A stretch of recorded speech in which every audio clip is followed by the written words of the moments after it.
Hi everyone. Today is the last year of 2019, and as I do every year, I've read a lot of books and I would like to discuss some of them as they were truly great. And I think it's very beneficial to read books and increase your knowledge and perspective. And so I just want to share some of the great books that I've read last year. I'll show you first which ones I read. So there's this one from the Dalai Lama. It's called Be Angry. It's in Dutch. Then there's Never Split the Difference by Chris Voss. The Anatomy of Peace by the Arbinger Institute. I hope I pronounced that right. Then there is You Are a Goddess by Sophie Bashford. Amazing book. Brene Brown, Dare to Lead, one of my favorite authors. A Dutch book, it's called The Fountain, and it has to do with constellation work. It's written by Els van Steijn. Then there's this one. It's the last book I've read this year, and it's called The Choice, Living in Freedom by Edith Eva Eger. And then there's this one, The Enneagram by Richard Rohr and Andreas Ebert. So I've read more books, but I wanted to discuss these ones because they made the biggest impression on me. And let's start with the most heavy one, the last one. This book has shifted something inside me. This woman who wrote this book, she has been a victim of the Holocaust. She has been in the concentration camp Auschwitz, and she survived it. And this book is her story, where she tells us what she's been through, and it's incredible. It's really unbelievable what she's been through, and with her many others, of course. But she writes it down in such a amazing way, and she explains us how she dealt with the imprisonment of her soul, basically, in this wartime. And as she survives, she moves to eventually to America, and in the US she then sets out to become a psychologist and a therapist, and now she's in her 90s and she's still working as that.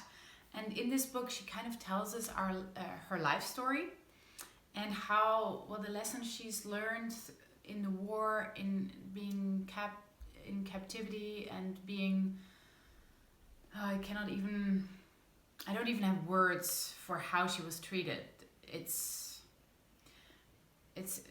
I don't have words. But the way she has found the ability to find her strength and be connected to something greater that could never be taken away from her in times of despair and control and dominance and abuse, it's incredible. Basically, she said,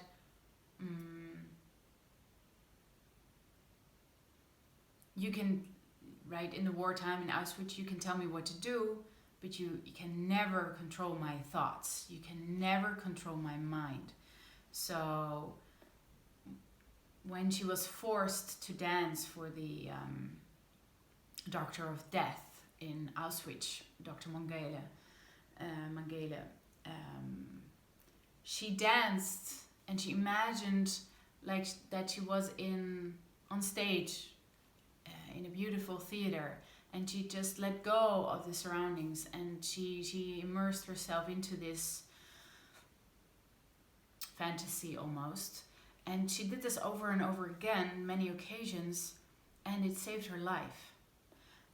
And as she continues out in her life, overcoming the hardships, she then obviously is triggered by her trauma and her PTSD, and she learns that where her mind was first her biggest blessing, now it's her biggest pitfall, or the biggest struggle she needs to deal with, because the trauma is, of course, also in her mind, and she learns then how to let go of it and work through it, but basically also live her life with the trauma and living a fruitful life with the trauma. Like, it's never going to go away, it's never going to leave, it's never going to not have happened, but I wouldn't even say she learned how to deal with it. No, she learned how to flourish with it. It's amazing. Very inspiring book. Definitely something shifted in me, and yes, heavy story in the beginning, but even though it's horrible, she writes it down so matter-of-factly that it's very doable, like how to say it, and she just collects so much strength out of herself, basically, that is so inspiring that this is definitely an amazing book to read, and I definitely recommend it. So that's for that one. Then let's go to Brene Brown, Dare to Lead. It's the Dutch version, but it's the book Dare to Lead in English. And over the past years, I've read many books of Brene Brown. Her first book, The Gifts of Imperfection, it changed my life. And I saw her TED Talk back in the days, and I figured this woman is onto something. And she is a researcher and professor in Texas. And she started out studying shame and guilt. And these are obviously topics that people are feeling very uncomfortable with. But when you study those things, you also learn about authenticity and being in your power and being a truthful human being that can live with integrity, because you know how to deal with your shame and guilt. And she's written many books about it, and this is how to use this knowledge in leading. So how can we be better leaders for the world, leading from the heart instead of leading from the ego? Basically, that's what it's about. I love how she's always giving personal examples that makes me really relate, and then also backs it up with research, what she found. So it's really two-sided, right? It's a personal experience and then backed up by research. I just love it. There's no way around this woman. She is amazing. So definitely good choice to read.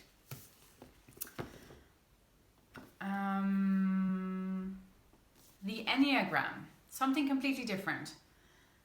Some of you may have heard of the enneagram, others haven't. I'll briefly explain it. As you can see here, there's 9 dots in a symbol. This is the enneagram. And these dots refer to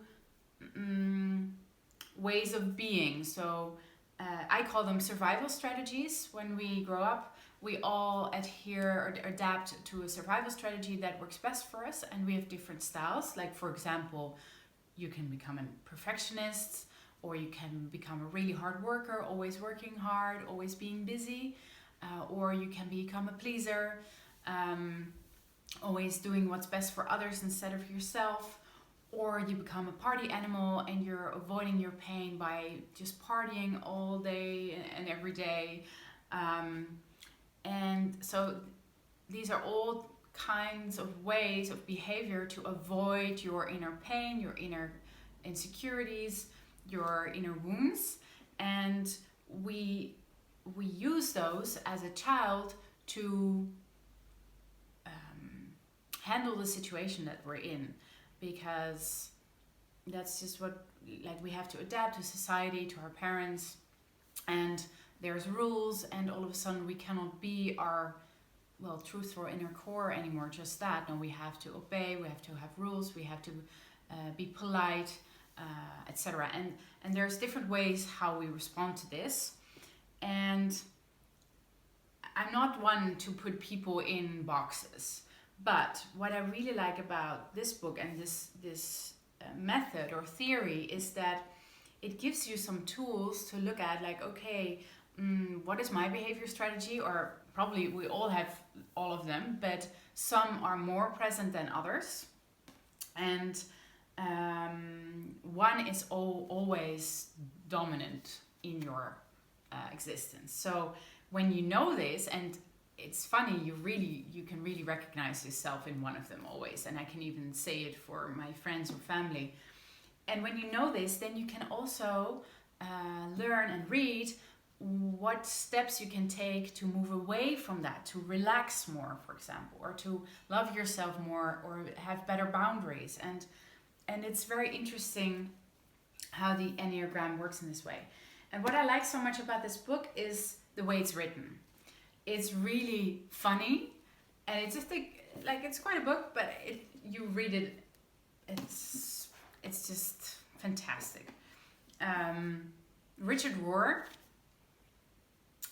is an American, and he came across my path through YouTube again, where I saw a lecture of him about the Enneagram, and it was just so funny and so inspiring and so spot on, that when I saw this book and it's written by him, that I figured I have to have this. Now, another thing what I really like is that you can also look at the Enneagram and compare it to countries. So each country has its own number, its own Enneagram number. So for example, Italy would be a people-pleasing country, and so that's a number 2. And Ireland is always partying. It's never too late or too early to have a whiskey. So that's more the number 7, if I'm not mistaken. And he just writes down, or he's written down so many witty and funny examples of these Enneagram types that is really an inspiring read. So that's on the Enneagram. Then we have You Are a Goddess by Sophie Bashford. I love this book. I read it during the hot summer here in the Netherlands, and it's a haven. She wrote several chapters, each chapter of a different goddess that's within you and that you can invoke as an energy into your life. For example, the energy of Kali when you are angry and you need better boundaries, or the energy of Mother Mary when you need some healing in your life, or the energy of Hecate, the goddess Hecate, that is about the home and coziness and safety at home. And then of course we know Aphrodite, then Lilith, Mary Magdalene, Isis, and there's another one, Kuan Yin. So these are the goddesses and the energies of these goddesses that she describes, and she gives you meditations and rituals and practices, and as well as a description of these goddesses. And I loved it. It's a very dreamy book, very feminine, I felt like, oh, I have all these goddesses in me. We all do, all women and even men. Men can also connect to them. And as we live, or we're stepping out of the patriarchy, I feel we're in need of some symbolism and guidance of the feminine. And this is definitely a good book to start with, or even to end with. It's a great way. So yeah, fantastic. Then I'll save the best books for last. But I'll go into this one now. It's a Dutch book, The Fountain, and it's called The Fountain and Find Your Place. And even though it's probably not available in English, I do want to explain something about this book because it's so interesting to me. This is about systemic work, the art of constellation work, and probably a lot of people don't know what it is. In Dutch, it's called familieopstelling, but it's a very useful tool, especially in these times where we're on a grander scale are healing trauma, our own psychological trauma, and where we are struggling, but also our need to find our rightful place in this world.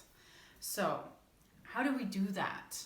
How do we take up our space, take our place? How do we live the life that we're supposed to live? How do we have the job that we're really happy about? And I already spoke about conditioning, right? There's ways we are conditioned, and we have survival strategies. And there's trauma, right? And then we overcome trauma. We need to deal with it because we want to lead. And this book explains really well how our family, our lineage, our parents, our mother, our father, our mother line or father line, our ancestry has influenced us into who we are, and also how we can rectify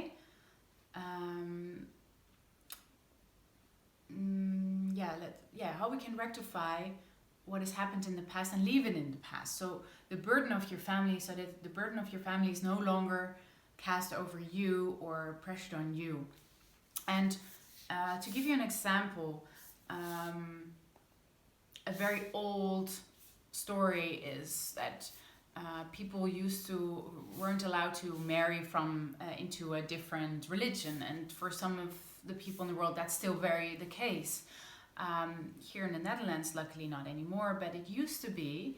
And this had an effect on people because people were not allowed to be with their loved ones, with the one that they really wanted. And thus they got into marriage maybe with somebody else that they didn't love it as much, and there was pain and there was a wound inflicted. And maybe that, or often the case, that pain and that wound was then brought upon the child because the mother or the father were unhappy, were unpresent, were unable to give the love to the child in the way that it was needed. And therefore this trauma was given on and on and on. And then the child grows up into a grown up, and it would go, my parents were unhappy in their marriage. I definitely don't believe in marriage, so I'm just gonna party around and screw around and do whatever I want, or have a lot of relationships and a lot of partners. And then when they end up having a child, that child would respond to that behavior and look at it and feel about it in a certain way, and it would affect their behavior. So this is how an example of how we continue old trauma that once happened many generations ago. We can still live that out in a certain way. And it's the same for having your dream job or not, right? The old story is there's poverty, you need to educate yourself, and you must work really hard. It's all belief systems coming forth from old trauma, for example, stemming from poverty. That still has the belief system in our society today that you must work really hard and overstep your own boundaries because your boss's needs are more important than yours. And when we want to be authentic and true to ourselves and powerful human beings, we need to end those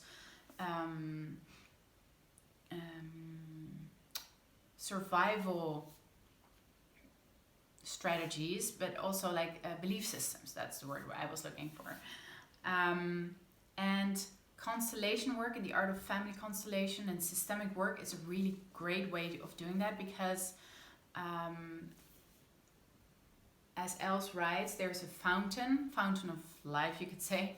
And this is not a fountain that goes up, but it's more like a waterfall fountain. So you have a basin on top, and it flows into the next basin, and then the water flows again into the next basin, and the next, and the next, and the next. And then imagine that your great-grandparents are on top, and then your grandparents are below, and then your parents are below, and then you are below that. And the water is the symbol for energy, love, and money. And so the energy, love, and money should always flow towards you. But as we've spoken about conditioning already, when we have parents that for whatever reason, it's not to blame them, but this happens to all of us, but when we have parents that are not able to give us something, then we adhere to a strategy that will then let us take care of them. So what we do, instead of being below them in the fountain where we can receive from them, we rise up into the fountain above and start to take care of them and send them energy and love and money even. But when we still do this as a grown up, we are never able to receive what we're worthy of. Never able to receive the love, the money, the energy. So we end up being burned out, having financial problems, having relationship problems, being exposed to abuse, etc. And when you do systemic work, what you basically do is you step down again to your from your position above your parents, taking care of them, you step down into receiving again. And this doesn't necessarily need to happen on the physical plane, that you confront your parents and say, no, I'm not going to take care of you anymore. That's not how it works, but it's more about your inner world changing and your belief changing that you're worthy of different treatment, that you as a child, so it's the acknowledgement that you as a child were allowed to have or should have had a better treatment, and it's okay that they weren't able to, but you had your rights and you had your needs, and they were very rightfully so. So she explains so well in this book how trauma can be released and how you can empower yourself in this way. I hope it will be translated. It's a very, how do you say that? It's a groundwork. Okay, so that's on that one. Which ones do we have left? So we have these three left: the Dalai Lama, Anatomy of Peace, and Never Split the Difference.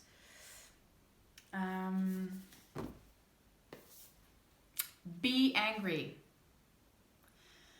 You guys, this is what the Dalai Lama writes. Be angry. And I love it that he says that, because we need our anger in this world to change things that we don't agree with. Because the anger is our fuel, our motivation, and our power and strength to actually enforce change and transformation. Without anger, there's no boundaries. And Dalai Lama has his own way of writing this down, obviously, and it's a brief work.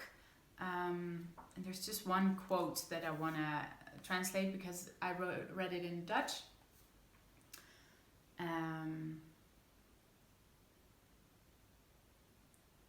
The anger about the injustice in society will remain until the goal is reached. So the goal of the anger. And that has to be the case. We should really cherish a feeling of anger. And this is really what I feel. When there's injustice, I get angry. I feel, like this cannot be. And that can be a very overwhelming feeling, and it's often very condemned by society, like it's wrong to be angry, or it could get out of control or anything. But the truth is, we need this power. And this power can also be, of course, challenging or unwanted by the people who would like things to stay the same, right? They don't want to be confronted. But our anger is needed, so embrace your anger. I'll do another video on that because it's just a very, very important topic. Okay, another book that's a little bit about anger, about conflict at least. The Anatomy of Peace. Resolving the Heart of Conflict. And it's by the Arbinger Institute. This book, again, I think every politician, every leader, every manager should read this book. Even every parent. Because this is a book about how we should treat each other. how we should deal with each other, how we should resolve conflict, or how we can even avoid conflict just by looking at each other as human beings instead of things, and how to get there and how to do it even when you're traumatized, even when you're having all these belief systems that I just talked about. And I loved it. It's written within a story, so it's explained in a story that we all can relate to. Parents that are having trouble with their son because he's not listening basically to them, and they're having their own struggles. And it's a book about being human, taking accountability and taking responsibility and what that really means, and also holding somebody else responsible or accountable for something without judgment so much. So it's holding, I can hold you accountable, but I have compassion. That doesn't mean that you can do it again. I have my boundary, but I also have compassion for your mistake, so I don't lose the connection. Right? These books, and this one as well, is so much about we need our boundaries to stay close, to be connected to each other, because without boundaries, we're lost. We cannot be in a relationship because it would be unsafe. So, fantastic read. Then, last but definitely not least, this book had me laughing out loud, and I just wanted to write all the tips down and do a video about it and tell the world, like, you need to read this. This is so cool. This is so great. So this is this book, Never Split the Difference, Negotiating as if your life depends on it. It's written by a former FBI top hostage negotiator, and he has a really funny way of telling his story and his strategy, and also how he got there. And I'm sorry guys, it's the laundry that is beeping. It will end after this one. He wrote about his journey into getting the right strategy of solving and resolving hostage situations. And it goes from bank robbers to Afghanistan, to war zones, or tourists that have been kidnapped, or children. And it's, I know, every time he wrote something new about the strategy, the way that you need to behave in a situation like this, I felt something click. Yeah, I know this, and I know this because I'm a not a psychologist, but a psychotherapist, and I know a lot about psychology, and I know a lot about emotions, and I know a lot about behavior. And he is just writing about the framework, like, this is how you need to behave, and then I understand how you can get there, right? Through all letting go of all the conditioning, because basically he says,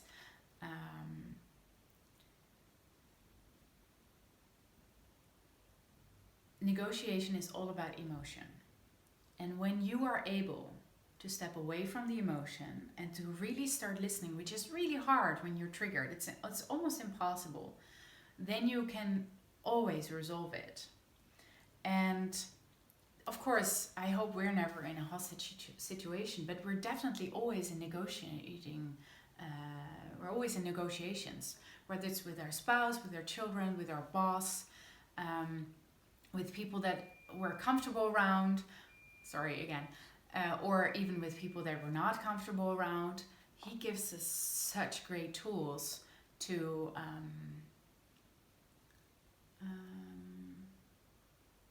work with that. Really fantastic. And especially when you're under pressure, when you're in a challenging situation, this is a very helpful book. But then you might also need some psychology behind it, like how do I get there? How can I not be triggered? How can I not be challenged? And I'll definitely tell you more about that. But this book, I also looked him up on YouTube. I don't really like his videos as they're not as clear and straightforward as this book. But yeah, this is something. I'll read you a little bit. It's about empathy. I tell my students that empathy is the ability to recognize the perspective of a counterpart and the vocalization of that recognition. That's an academic way of saying that empathy is paying attention to another human being, asking what they're feeling, and making a commitment to understanding their world. Notice I didn't say anything about agreeing with the other person's values and beliefs or giving out hugs. That's sympathy. What I'm talking about is trying to understand a situation from another person's perspective. And in a world where we're so afraid to lose what's ours, we end up not listening to each other anymore. And that's, I think, because we mix up the two, the sympathy and the empathy. We think that when we listen, we have sympathy and we agree with the other person. And that's not the case. We don't. And once we can relax into that, then we're a little bit more able to listen into what the other person has to say. And when we're able to listen to them and truly hear them, then they relax. And then we can give them a response of, I understand you, but it doesn't mean you have to agree with them. And most of the time in negotiations, people want to be understood. They want to be heard. They don't necessarily always want to be right or get what they say they want, because it's always that they want to be heard and seen and received. But that's exactly the thing that we're struggling so hard with. We're having a real problem with receiving the other. So he writes beautiful strategies about how to do that better and to get more information out of your opponent that is useful to you, and how you can flip the situation into your advantage, or actually into both, that both people or parties get what they need, because there's always a win-win-win. You just need to have the perspective and the openness to want to look for it and see it. But then there's so much more possible than what we think when we're in this clouded judgment, not listening, not hearing, not receiving. So these were some of the books I've read last year. I've truly enjoyed them and probably will read some of them, if not all of them, again, because they were so inspiring and helpful. I also have a new stack of books lying here. It's probably what I'm going to read next year. Let's see what it brings. And for now, I wish you a really good day, evening, or morning, whatever you're doing. And have fun reading and inspiring and educating yourself. On to a better future. Goodbye. Thank you for watching.